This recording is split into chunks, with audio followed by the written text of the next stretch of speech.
Okay, what is chambers of my heart? What is that?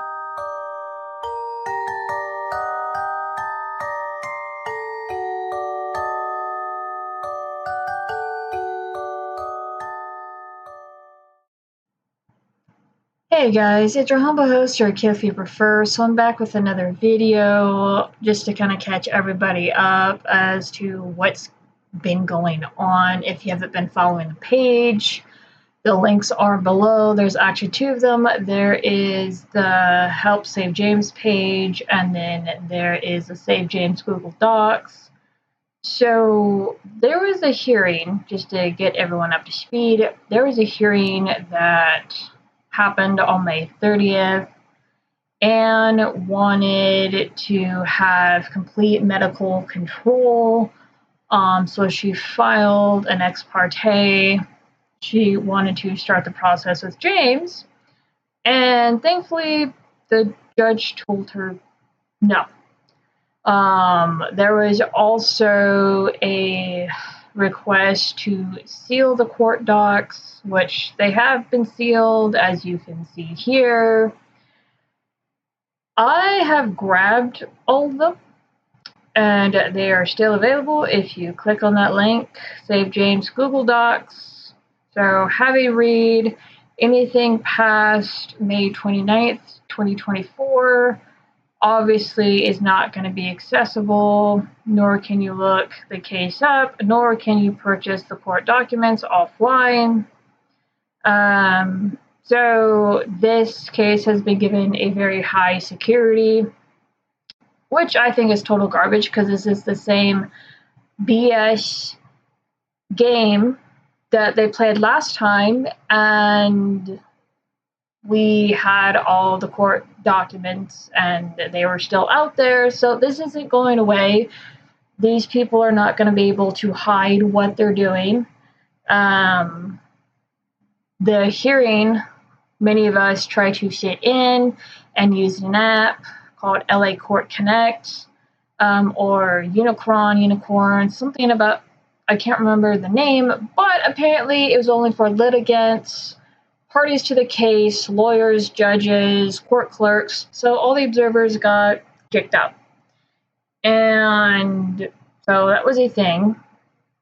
But as far as I'm told, there was supposed to be some sort of hearing today. For further updates on that, see the page. As far as I know, an update on that has not been posted. So the best thing I can tell you, because there's a lot here, there's always been a lot, go through the Google Docs, go through it at a slow pace, because there's a lot to read.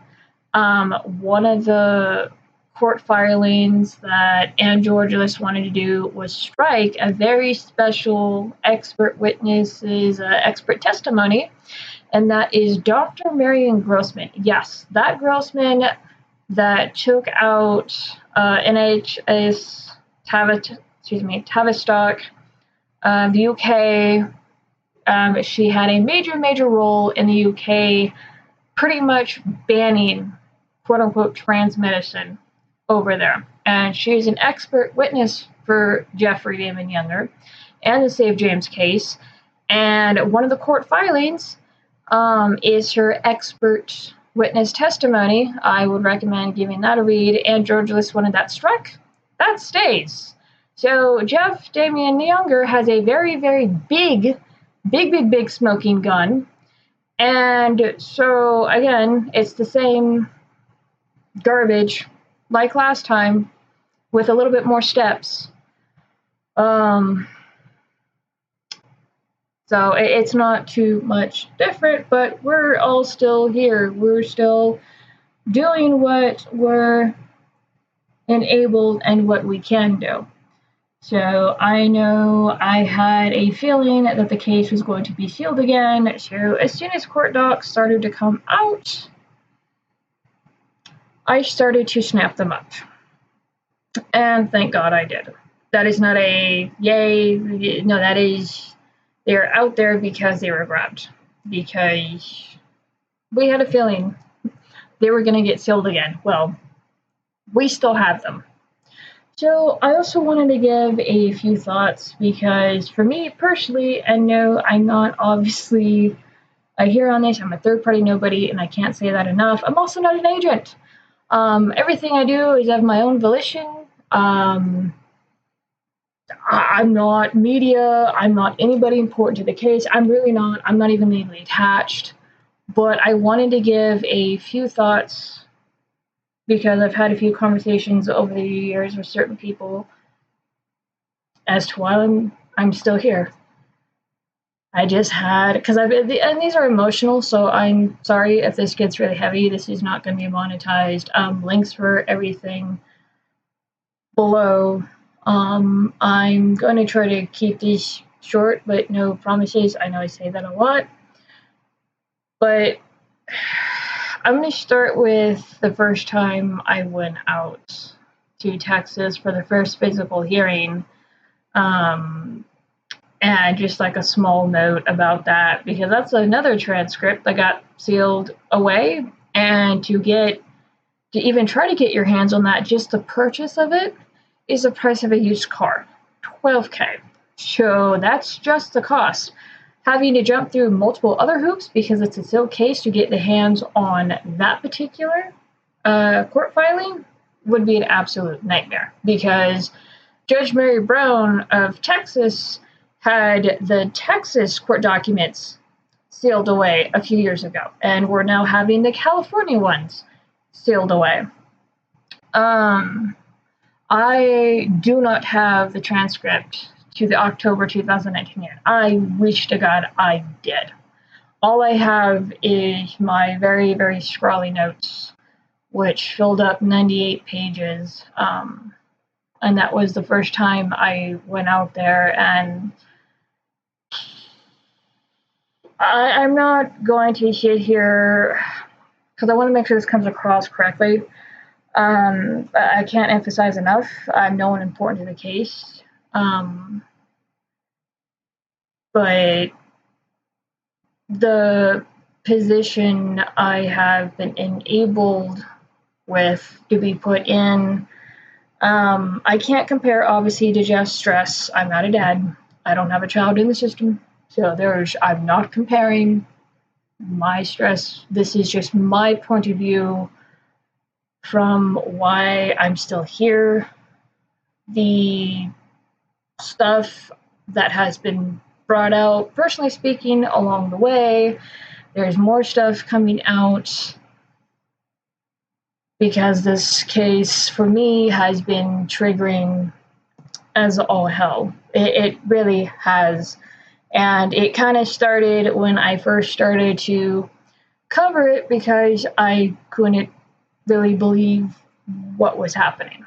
I thought it was a joke, or the right-wing media was freaking out about nothing, and this is where I was kind of live, let live. I still believe in what the Bible says, but I'm not gonna oh, hey, you guys need to.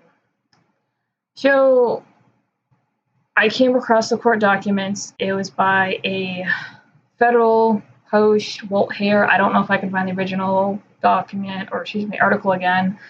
This was years ago, 2019. And I got taken to a website. Oh no, this was 2018 into 2019. I got taken to a website, which was the original SaveJames.com, which had all the court documents that was purchased by the Scotts. This was all public information. A lot of it's old, so a lot of you aren't going to remember, or you weren't around for it. That's okay. And I started to go through all these, and it's like, holy crap, this is real. This is going on. I don't even know what to make of this.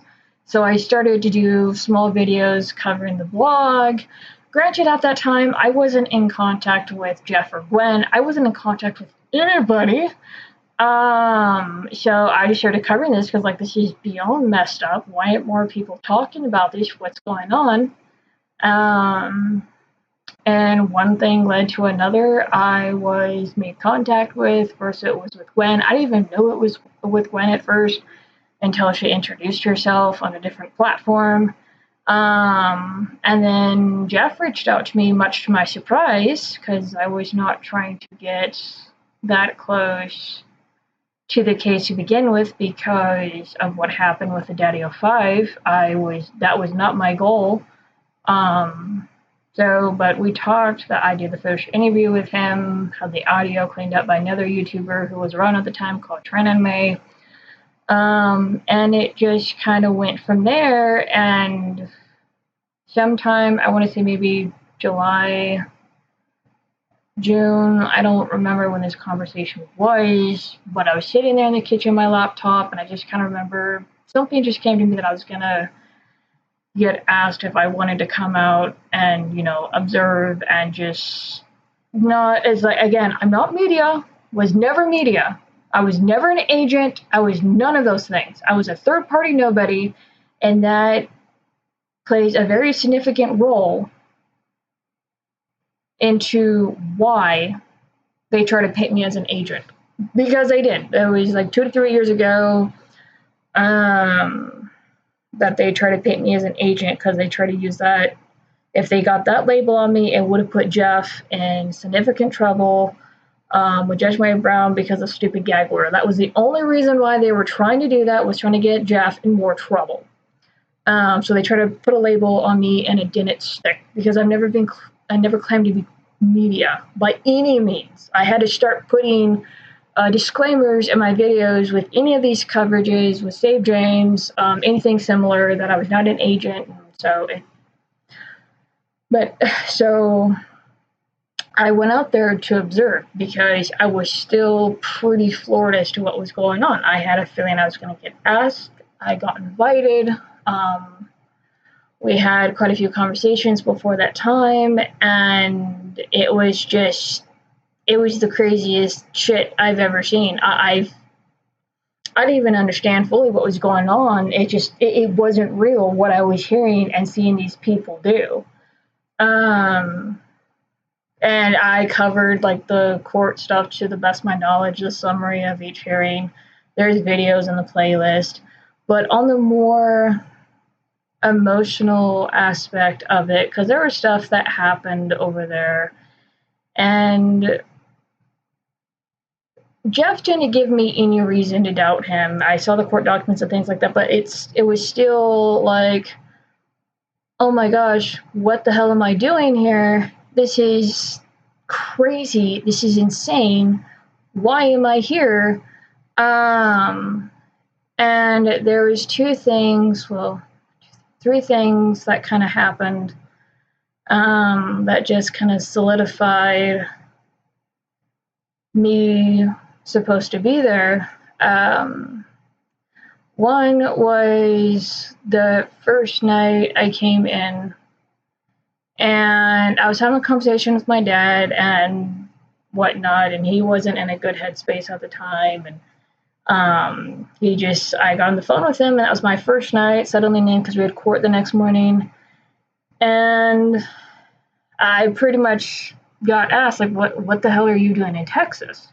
Get another phone call come through. I waited 5 minutes, and I'm like, oh, crap, this is not a good idea. I don't want to talk to him about this. And this is not me shitting on my dad. He was, like I said, not in a good headspace. And what was cool is he calls me back 5 minutes later and apologizes and tells me that God checked him, that I was supposed to be there. And that was really cool to get that from my dad. I mean, that really floored me. So that was the first kind of like marking. The second thing was I actually got to go to a Christian Orthodox church. This is where they have the paintings of how they used to do in the old temples and the artwork. And there's literally places to where women cannot go. They still mimic the veil, and it's really beautiful to look at. And so this is, I can't remember if we went for a service, or I think it was the Christian Orthodox or Greek festival.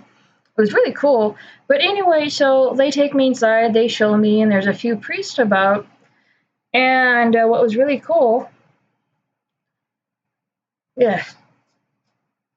What was really cool is this was like a second kind of thing because I go and I watch Jeff just go to the altar with his two sons and start praying over them, and the priest starts praying over him, James and Jude, and oh, sorry, it's something that my dad used to do with me when I was very young, and up until my teen and adult years, I think almost to the point where I moved out of their house. So that was the second thing, and I just got overwhelmed, and it was really cool.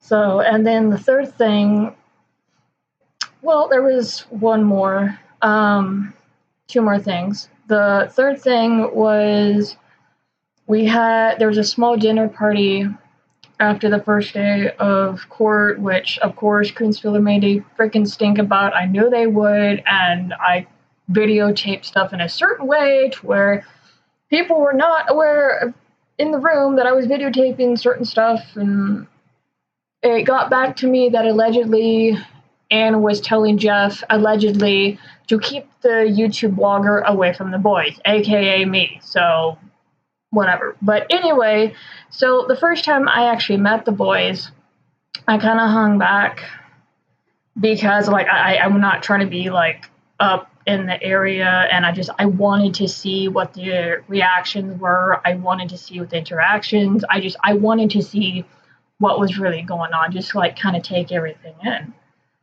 And Jeff, James, and Drew, they started talking, and the boys were saying hi to everybody, and I didn't even say hi to them yet. This is when we still had our other admin of the page. He passed away, I believe, 2 years ago, Alan Eccles, and I had to leave the room. I walked out of the room, and Alan follows me, and he asked me, "Well, what's wrong?" And it hits me what Anne was trying to destroy, what she's still trying to destroy, and it's just the emotion. These are two little boys that love their dad, and you saw this with James and Jude. You did. Like, if you met them, if you hung around them, you saw how much they wanted to be like their dad, especially James. The fourth thing that I significantly remember, and this was really cool. So during my time in Texas, I had to go stay with somebody else because Jeff ended up with the boys for a few days, and I legally was not allowed to be there. So while the boys were there, understandable. So someone else stepped in and gave me a place to stay for 1 to 2 nights, maybe 3. And I didn't think, because this is like the day before the Greek festival, I didn't think I was going to see the boys again. So I was pretty much telling them goodbye before me and this other individual that I was going to be staying with for the next couple nights. So I looked at James and I pretty much said, "Hey, you know who you are." And to have this kid, this boy, he doesn't even know me. He barely knows me. He knows there's a few people around trying to help his dad. That's all he really knows. Where he looks at me and he goes, "I love you." Like, to me, after I said, "You know who you are." And I thought that was going to be the last time I saw them during my visit down there. And it was really cool. Again, doesn't even know me, doesn't even, but just the way his face lit up, I mean, it was really, really cool. So I've been with this case for 2018, 5 years now. And there's a lot of emotion in my voice. Because as I said, it has been very triggering and has brought out other stuff throughout the years. And I think I've written like postings here and there, but not really gone into depth as to why I've stayed with it, and number one, I do feel that because it's already been confirmed back in 2019, put me with this case, just to enable me to help with what I can do. Again, I'm nobody important, so I can't emphasize that enough. But this case has helped me look back on the struggles with my own family, and I'm not going to talk about my family business here because that's so inappropriate, but there's certain things, like I used to do videos dedicated to my sister, Kristen, because she passed away back in April of 2012, and she's been gone for over 11, now 12 years. And with this case is you have a, I don't even want to call Anne a mom because the way that, you have a woman dead set of using a father's children, his sons, against him, and purposely going out of her way to destroy one, which is so detrimental. Parent alienation, and you guys, like, this has been posted on the page. Jeff tried to have a visit with them a few times, and the last one lasted 20 minutes because the boys were too scared to do anything with Jeff. Not because Jeff was scary, but because of Anne. It was totally because of Anne. I have seen the way that these boys have been around Jeff Younger without being encumbered with Anne's crap. I have seen it. They adored their father. So that kind of harkens back to where I look at that and I see me and my sister. So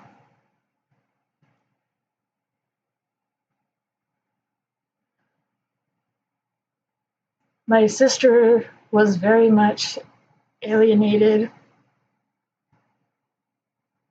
from my dad. And my bio mom, who I call the imposter because my real bio mom, her real self died years ago. The imposter that remained tried to do the same thing to me. I've had quite a few people try to alienate me from my dad. And it has not worked, and I have been hated for it, but I don't care.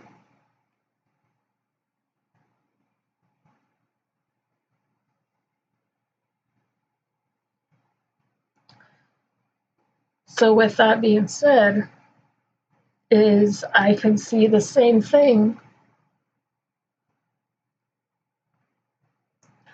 with James and Jude to a very, very significant degree.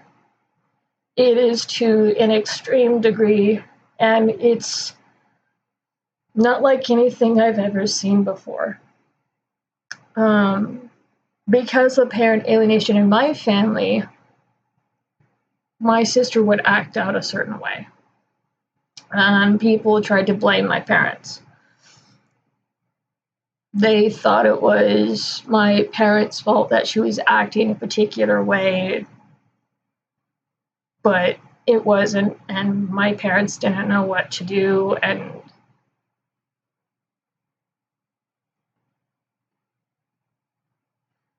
so with the Save James stuff,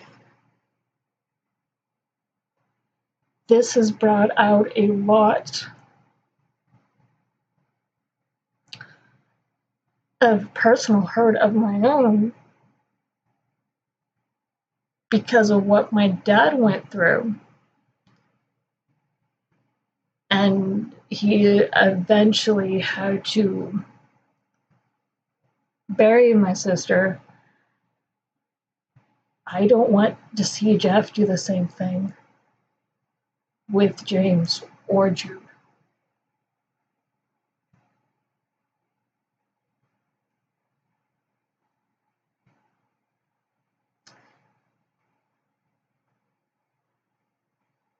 And it's also brought out other stuff And I was just talking to my dad earlier this evening. And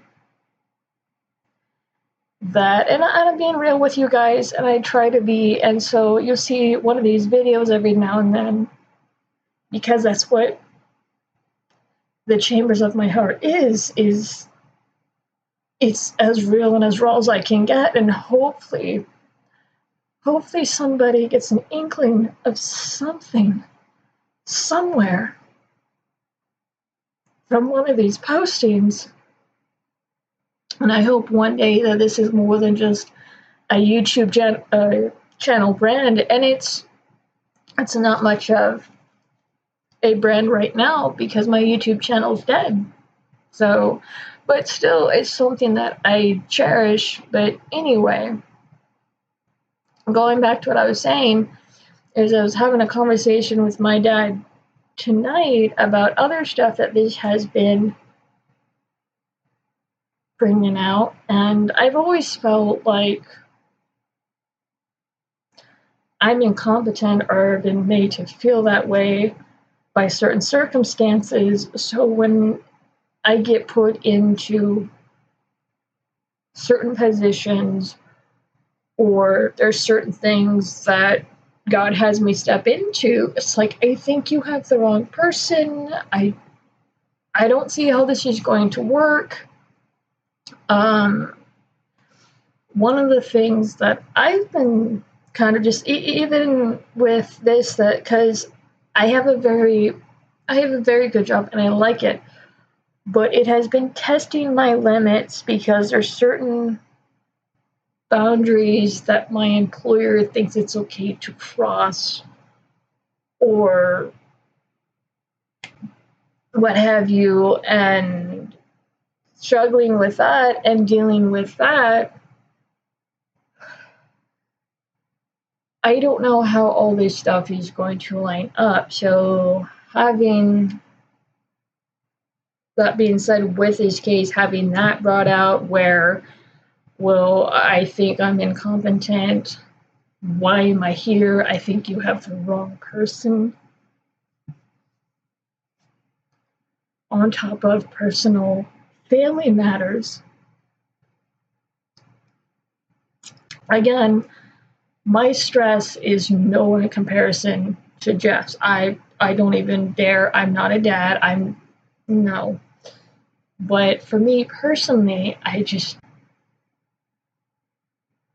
hearing the exhaustion in his voice, hearing the exhaustion in Gwen's voice when I do talk with them, just to see how they're doing, what's going on.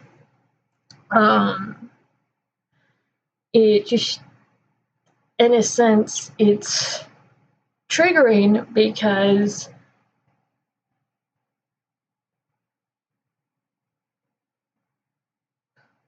it's like listening to my parents struggling again because they don't know what to do. And I hope that makes sense.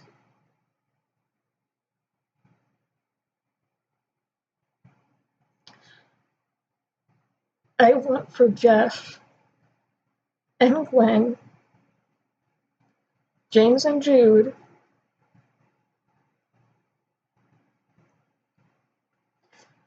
what me and my sister Kristen could not have.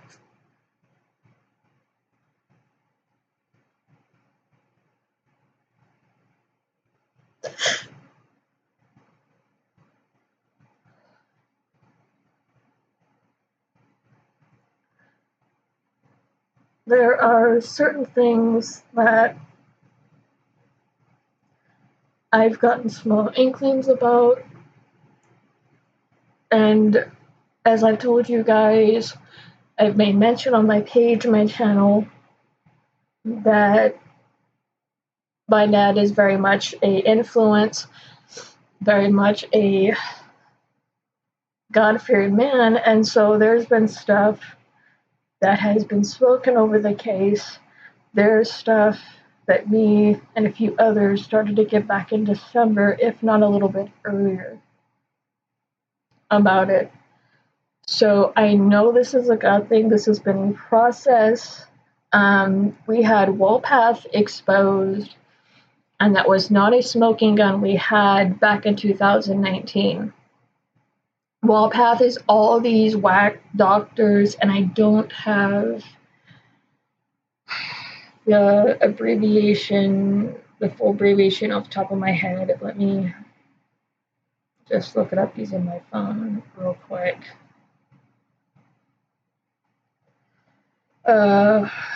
World Professional Association for Transgender Health. We didn't have the expose, the emails. We didn't have any of those that were released a few months ago. We didn't have, I believe it's called the CAS report. All these doctors being aware of stuff that children being on these hormone puberty blockers were high risk for cancer. We didn't have any of this. And do you have stuff that's come out to where it's pushed the parents, asked them if they'd rather have a dead son versus an alive daughter, or vice versa, whatever they're trying to turn the kid into, these freaking quacks. So we didn't have all this. And so the timing of everything has been God, and it has to continue to be God. And just from my point of view where I sit, granted it's not a very big seat, which is fine. I'm not trying to be in the middle of this. I'm not trying to be in the center. But just for me, coming alongside this family, being put here, and again, I feel so freaking small. I feel so small. Because Jeff has had a lot of very big voices that have come to his aid, that have, all they have to do is post out a video and bam, over 1 million people see it, or a few 100K people see it. I don't have that type of voice power. I don't have that type of pull. I don't have, like, my channel's dead. Everything of mine is dead. But I've been put here to come alongside them, and which is really humbling too. I mean, it really is. And it has taken its emotional toll, because this is hard to watch. And there are times where my brain just wants to freaking detach, because it's like it's so messed up. It is a very, very extreme reminder of what my family went through, and thank God they didn't really have to deal with the courts. And there's a whole lot of extra stuff that Jeff has to deal with that my family thankfully did not. But my sister passed away, and that's not my dad's fault. That's not my mom's fault. Well, I'm not going to go into it, but my dad isn't to blame. My mom isn't to blame. My sister made decisions, and yeah. So, regardless, though, the struggle she had led up to some very poor decisions, and I'm going to leave it at that. And I don't want to see Jeff bury his sons, either one.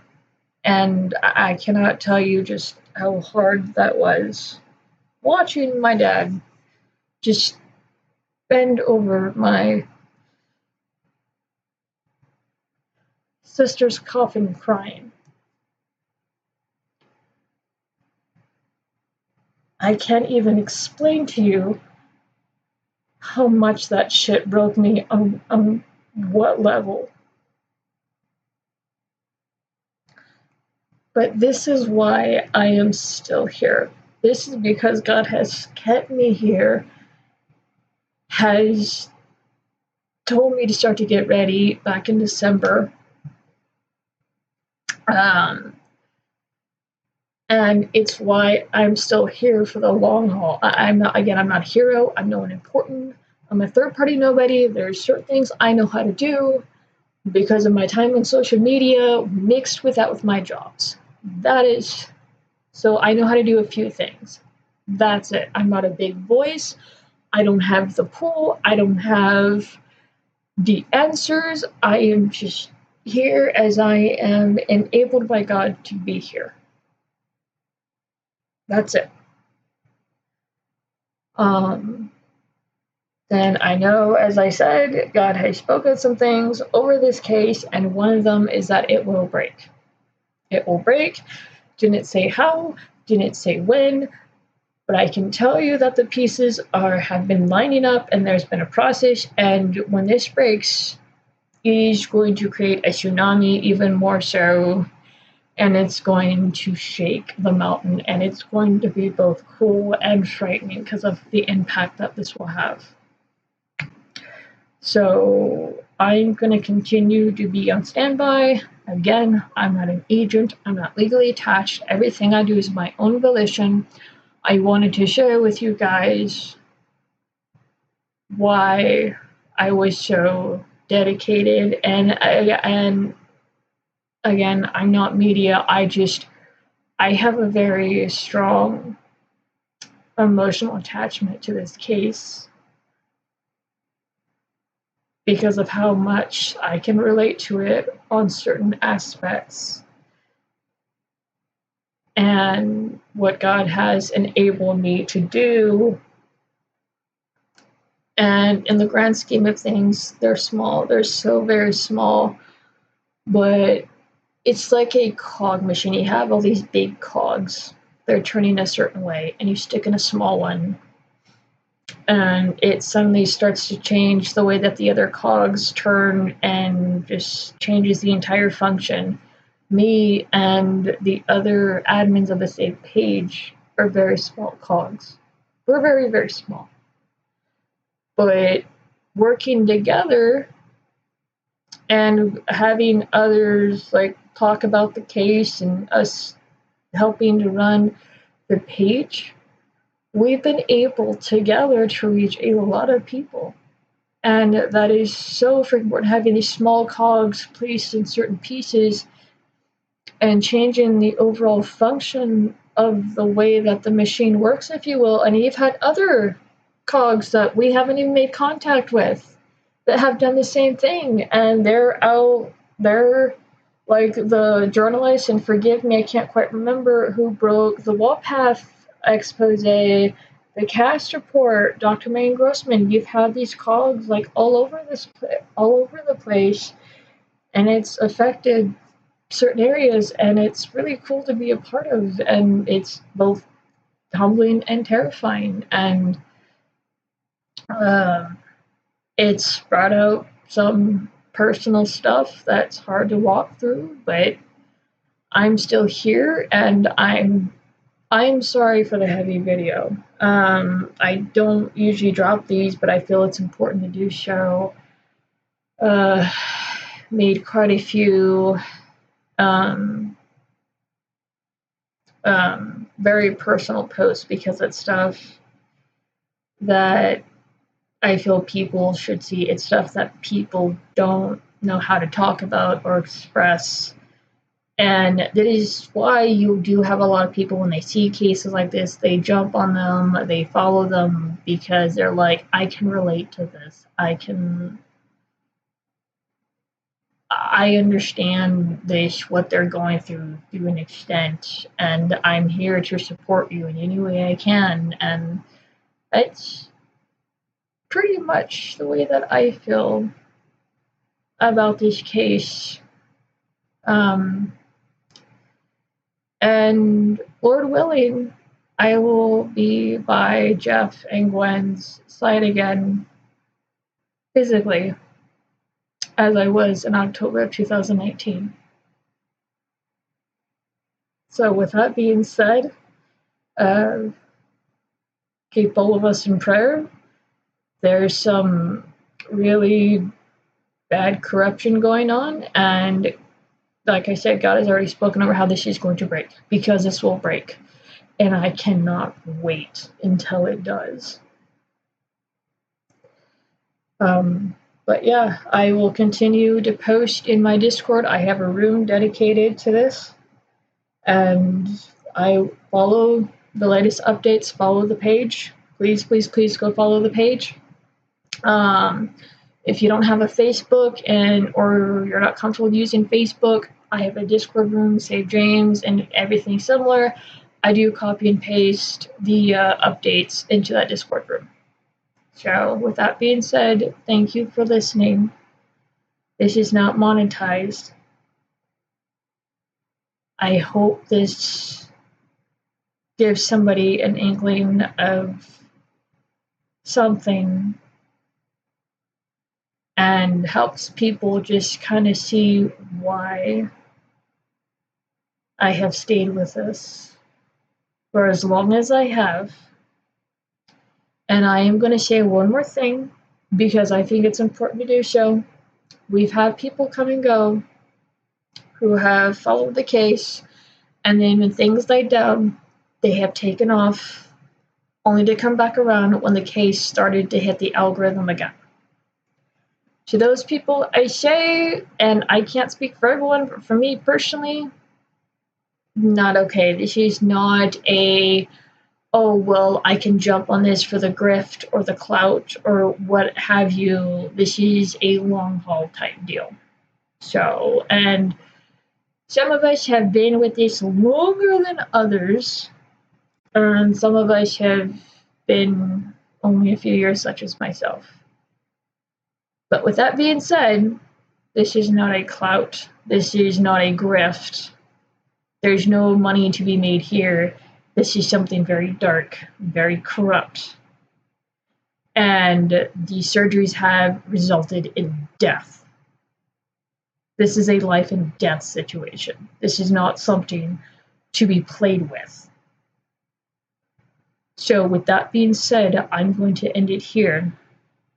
And I will see you guys in the next video, whenever that may be. Please go follow the page or keep an eye on the Discord room. Thank you. Have a good one.